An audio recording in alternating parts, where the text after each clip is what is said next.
If you've been watching my videos for a while now, you've probably come to the realization that to get in your best shape while achieving fulfillment in life and balance, because who gives a shit if you can get in your top shape if it's at the expense of quality time with the family or your relationship to your wife or expanding in your business, creating wealth.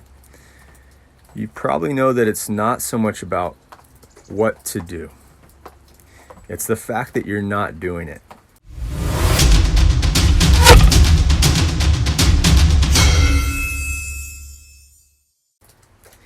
And that points to what you're habituating each day, how you're behaving, how you're reacting to events and circumstances, and what you believe about the world and what you're capable of. So hopefully half of you just signed out because you realize this isn't going to be some shortcut. This isn't going to be some diet hack or some magic pill. I'm here to tell you that we don't rise to the level of our strategy. We don't rise to the level of our expectations or even our discipline and willpower. We fall to the level of our habits, our behaviors, and our beliefs. In this video, I'm going to share with you the most important step in changing your behavior.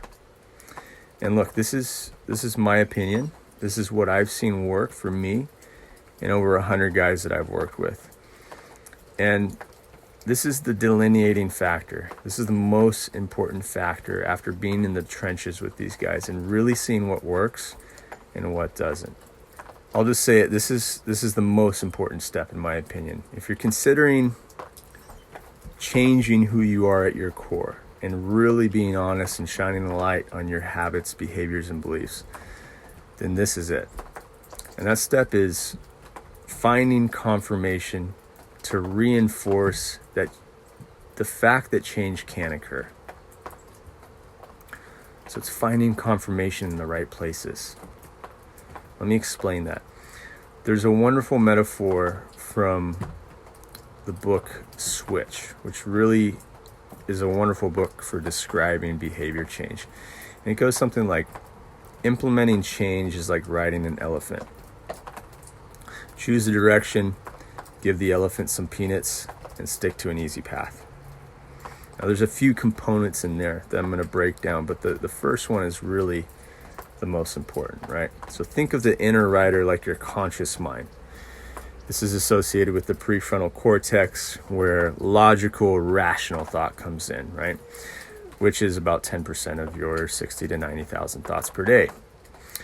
The elephant is your subconscious and your unconscious mind, or a better word sometimes for it, I think, is the habit and the emotional mind. And it was Jung who said, until you make the unconscious conscious, it will direct your life and you will call it fate.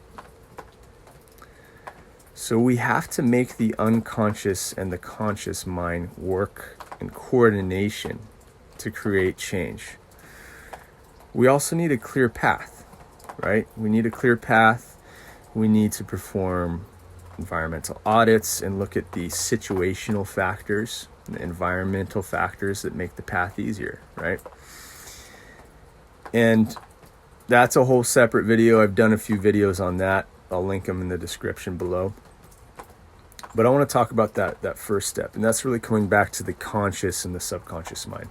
So the conscious mind, the rider, this is the logical, analytical part of our mind, right? And it's excellent at considering every possibility, every option, every plan, right?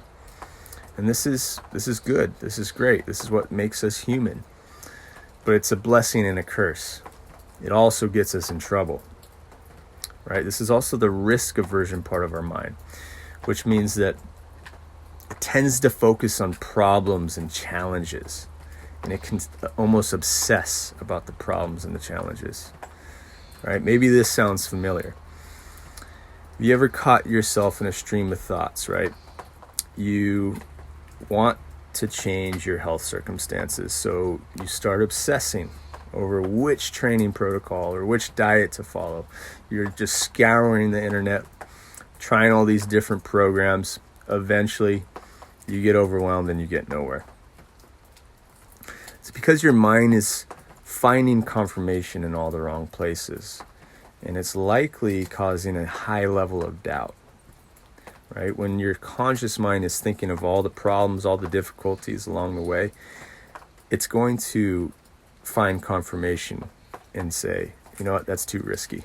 That's not you, right? That and probably some decision fatigue, which is another video. And I'll do a video on that here in the future if you want me to. So focus on and find positive confirmations.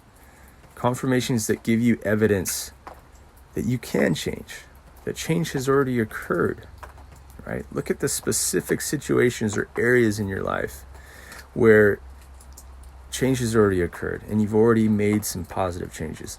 This is where all the manifestation folks get it wrong. They focus on affirmations. But when you do an affirmation, there's a part of your brain that's saying, nah, that ain't you, man. And there's all the confirmation associated with past failures to prove it, right? And that's where your mind will go and focus on. Here's why. Let me explain it like this. A thought comes in.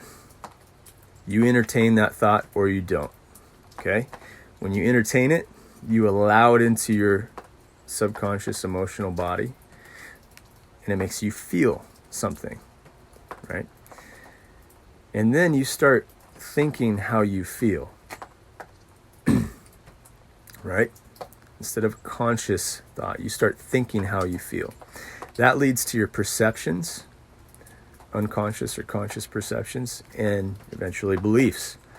The more times this happens, it goes through our reticular activation system, which is the sieve of information that was developed because of evolutionary response to survive. So it keeps the information that it thinks is going to help us survive and gets rid of the rest. And then once it goes through our reticular activation system, we find confirmation to support it, whether it's true or not, and then it becomes a conviction, right? So in that cycle lies the answer. Number one, you get to choose whether you entertain the thought or not. You can entertain it and allow it to make you feel a certain way, or you can break the cycle right there by questioning it and standing in a place of choice, which is the most powerful place you can stand. Break the cycle. When you question it, it starts to dissolve. When you ask, is that true? Why am I thinking that? Very quickly, you can start to dissolve it, right? And then looking for confirmation, right? So once you start to choose the thoughts that you want to associate, and then just watch the negative thoughts come in, don't entertain them, watch them pass by like a cloud, right? Choose the ones that you want to reinforce, the positive thoughts, allow them into your body, allow them to go through that system, and then find the confirmation, right, to support that. So start by finding positive reinforcing confirmations and doubling down on your strengths. Figure out how change was achieved in the past. Learn from those insights and start leveraging your strengths to make the change easier. And as a result, you start to build the evidence that change is occurring and that you can keep changing. And that creates hope. And hope is fuel for the elephant. It's fuel for the rider, the conscious and the unconscious. All right, do me a favor, guys. If this video was valuable for you, like and subscribe to the channel so you see more content like this. And leave me a comment below. Let me know something that you'd like me to cover that I haven't yet. What's a topic that's related to body, mind transformation, training, nutrition, longevity, behavior and habit change, whatever comes to mind. All right, let me know below. See you in the next one. On your side, it's Taylor.